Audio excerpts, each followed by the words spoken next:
Kingdom has reaffirmed support for Nigeria's fight against terrorism and security challenges during the Minister Lord Coker's official visit to Abuja. The Minister of Defense for the UK is on a working visit to Nigeria and is reaffirmed the support of the UK to Nigeria in tackling insecurity, specifically terrorism. Is that, just a political statement as a diplomat when you are on a working visit, some of the things that you have to say, just to make your host feel good that, yes, we are together in this? Because last time I checked, the UK also has a lot of security challenges internally, which the Kemi Badnoch and some others are feasting on. So, I don't know. You have a big problem at home, but it's still the UK. They may be able to offer support in one way or the other, but I don't know. I don't take that wholeheartedly. Well, I think it's always good that people make, politicians are quick to make promises, and it only depends on how it came. So when a defense minister is coming to your environment, giving you a pledge that he's willing to support you, what it always suggests is that these guys are looking for something. And that's for some trade that can happen between us and them. And as long as those trade continue to happen, really, insecurity will not go down. And I think I love the way our Vice President put it at the ongoing World Economic Forum. African, indeed, should not be looking for people who are going to help them. We should look for partners who are sincere, and then we can sit down and talk about our issues the way they are. Because all this aid thing really does not have an ending. We spoke about the growing debt earlier this week, and one of the issues that we talk about is that when these foreign nations are saying, we want to help you, and they want to give you money, we want to give you loan, and at the end of the day, the conditions that are tied to it is actually a trap. And that is what we must run away from, so that we're not having people who are fueling insecurity so that industries in their own side of the divide can flourish. So peace is what the world needs at the moment, and I've not seen any significant effort by the United Kingdom in terms of tangible support, whether in terms of equipment, whether in terms of high monetary values, resettlement of people who are displaced, support through technological innovations.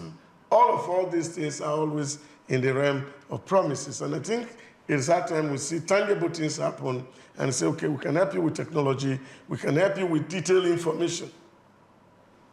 You have better area survey. And so, okay, we have this data that we can provide your military with that can help end insurgency like yesterday. And I think those are the kind of things that Nigerians should really be asking for at the moment. Okay. I remember Blessing was saying the UK had problem in their homes and they want to help Nigeria. Talking about global politics and the relationship that, that takes place among countries. You could remember vividly during Obasanjo's administration where we were having pockets of violence here and there, and it was really telling on Nigeria. At that particular moment in time was when the former President Olusegun Obasanjo, gave some billions of naira in support to Sao Tome and Principe. So I think it's almost like a culture. It's a routine. It's something that is known in the arena of global politics. It is just a formality, the visit of the UK foreign minister to Nigeria. Do remember that that of the Chinese foreign minister came to Nigeria. He spoke about a few number of things. He also included fighting terrorism and giving Nigeria the relevant and the necessary support to aid that in terms of training Nigerian soldiers, and not just that, allocating about $50 billion to the whole continent of Africa, and how Nigeria will benefit from some of the training it's going to offer, and that it's not going to unwholesomely meddle in Nigeria's affairs. we also saw the United States Foreign Secretary also came to Nigeria for the same purpose. It's about bilateral relationship and to sustain it in this new era. And if that of the UK is coming at this point in time, I think it's all the same thing. So what they say matters. Who did Nigeria give more attention to? Is that of the Chinese government and foreign minister. Why? Because we see them as being very, very active, even before they came to fulfill the 35 years culture. As for that of the UK, we've not really seen that active disposition from them, apart from doing the normal routine visit. And sometimes when foreign powers wants to help Nigeria, let's not even talk about terrorism now. Let's talk about other areas where we need their support. And if they are skeptical, if Nigeria is going to channel whatever fund they gave to us for that specific purpose, then we should give them the leeway. Okay, you just come and build me a power plant of 10,000 megawatts of electricity in my country. You know what? Bring the company from the UK. We're giving you the land. Come build it. If you think our government is going to misappropriate the fund and you'll be fighting corruption after that, you come build it yourself. We'll give you the leeway. We'll give you our engineers. We'll provide local engineers and all of that. You come with your team and build it. That's what we're looking at. So when we talk about fighting terrorism, because it's quite a sensitive issue, and I remember vividly when the United States of America was promising or was requesting that they have their boots on ground right here in Nigeria. Former retired military generals in Nigeria and security experts came out against it and said, no, do not accept the boots of foreign soldiers on the ground of Nigeria because they will not come for that objective, they will come for something else, and it is danger. We have diplomats and international relations experts, including Professor Bolaji Akinyemi, who gave his position that we should not allow that to happen. And I think that's the right way to go. The reason I brought in UK's own internal security challenges into it is because a man who wants to offer help should be able to offer that help. That's not to say that when it comes to terrorism, it's a fight for one country. You don't know, because terrorism is international. It's not something that is particular to one country and is completely internal, even though there may be, or there are most times, internal issues that exacerbate how terrorism manifests in each country. Now, I do not expect that Nigeria takes what the defense minister of the UK has said wholeheartedly or hold on to the promise, because I see it as rhetoric. Well, some bilateral agreements may happen that, oh, you also, in terms of intelligence, shared intelligence, but the UK currently is dealing with internal security challenge like never before. Issues of stabbings, child rape, human trafficking, and all. So I think that they are even overwhelmed trying to tackle that, trying to nip that in the bud. So if Nigeria wants to handle and actually tackle the issue of terrorism, it is still Nigerians that would do it. It is still...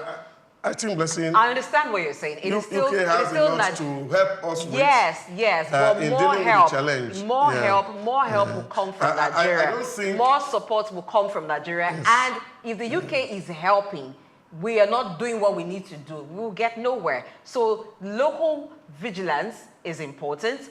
The willpower of the government to fight it is important. More of the work towards handling or fighting terrorism will happen from Nigerians, and just a little support maybe from those outside. But if we're not doing enough, if we're not acting as if we mean to end this, then whatever support anybody from outside is offering, it's just like you're attending to the surface, the core of the issue you have not attended. How many times has the United Arab Emirates released a list of those who were sponsors of terrorism in Nigeria? What has the Nigerian government done with that list? So even if the UK intentionally wants to help and they have the capacity to help, without much from Nigeria, nothing is going to happen.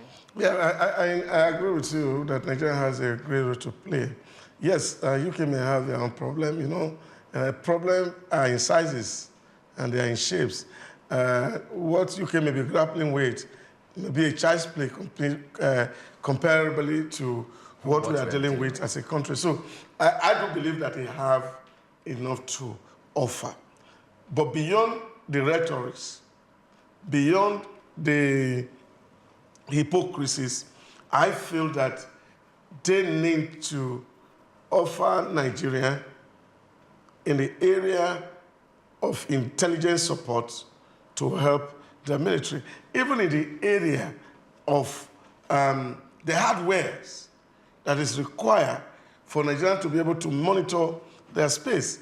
And that can be real tangible assistance. The hardware that we've had with monitoring, what have we done with it? No, I don't think... The one so far that we've had. I don't think we have such hardware. If the ones that we have so far, if you are following, that sometimes is being used by the Air Force for aerial surveillance and all that. Well, what have we done with all of that? You just listen. If you have listened, and even yourself take a statistics to look at military funding in Nigeria in the last 10 years, and I think that was revealed very recently, that more money was actually going into overhead in the military than getting into the provision of hardwares. So, which means we have not been able to retool for a very long time. And that's really very dangerous. And that started earlier in the administration. The first election cycle in the coming of democracy in 1999, when the president was very determined in ensuring that the military is disempowered so that occasion for coup do not happen. So rather than invest in building up hardware and capability for our military and our police, what do you find?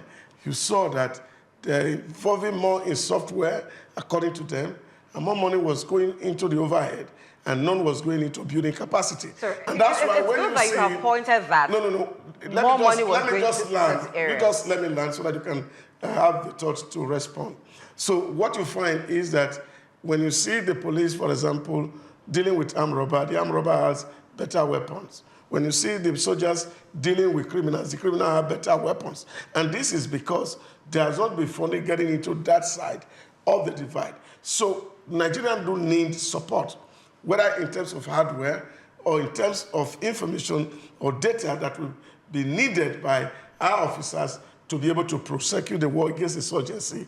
That is definitely a need, and cannot have more of it, really. Okay, so is the Nigerian military unaware of these challenges that you've talked about, or is the Nigerian government, when funds have been allocated for military support and the Ministry of Defense, are they unaware of these things, that hardware is needed as much? I see this as not just they don't determine their budget. So when you are speaking, so an army cannot tell the National Assembly this is the amount of money. That is what we're saying. That is what so they cannot make that input. That is what we're saying. Because they are not the one. They can only make input into it. What eventually gets into them is determined at the executive and the legislative level, and that is why, because we are not in a military rule. The military can say, okay, this is what we want to invest in. But the civilian determine what they want to invest in. And there's a psychology around it. And that's what I want you to grab. I grab that. But what I'm saying is that everything rises and falls on leadership. And it's the willpower to tackle certain issues that is very important, more important than the hardware. Because even if the hardware comes and there is still no will to end this, we won't see the end. We've heard of stories of sabotage, ambush of the Nigerian military. So if these issues are not tackled, no matter the hardware that comes in, I don't think that we'll get close to the end of terrorism in Nigeria. All right, okay. I think we should remember or cast our minds back sometime in 2015, even before the 2015 general elections. We've heard how the Nigerian customs were, sometimes able to seize containers of weapons who were finding their ways into the country. And when that happens, guess what? Who are the beneficiaries of the weapon? It goes to the military. Because when those weapons are seized, and I don't know why such container of weapon will find its way into the country, the name of the person and the agent that were doing that shipping into the country, of course, it will be known to the authorities if anybody is even fronting for that criminal who does not have the license to do that. So the military will be the beneficiaries of that. in the course of fighting terrorism and banditry in the Nigerian military, we've come to realize also that sometimes the military, through their own tactic, apprehend the suspects and saw a catch of weapons with them, and they took it. It becomes that of the military. And sometimes these people, when they go through the de-radicalization, rehabilitation process, who willingly surrender themselves to the Nigerian military, they surrender their weapons too. Do not forget also that in the Niger Delta, during the Yar'Adua administration, where amnesty was granted to the Niger Delta who were, agitative and restive, they also came to surrender their weapons to the federal government. Who is the primary beneficiary? Of course, it would be the Nigerian military. So we also know that sometimes we're told that the Nigerian military were overpowered because of the kind of sophisticated weapons that the bandits use.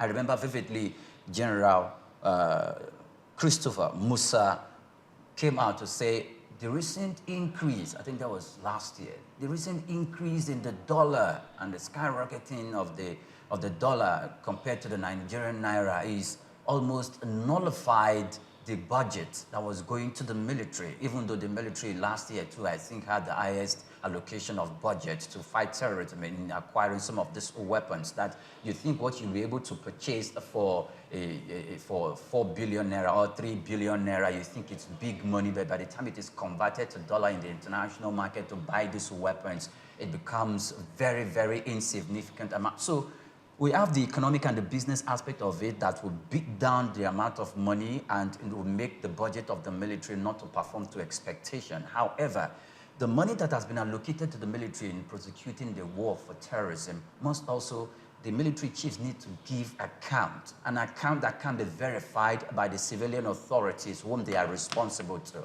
so that we know what exactly we are doing with our money and what exactly we are dealing with to overcome the war against terrorism. All I'm saying is that it is not for us to say maybe hardware or count on external support if that will to fight it and to ensure that the right weapons get to the hands of those who need it, then it's going nowhere. And that has to start from the top, it trickle down, because whatever is coming in will not directly get to the hands of those who need it. It has to follow through certain chains before they are then distributed to those on the field. So everybody needs to be in sync. It has to be oneness of mind towards saying, we want to fight this war and we want to win the war against terrorism.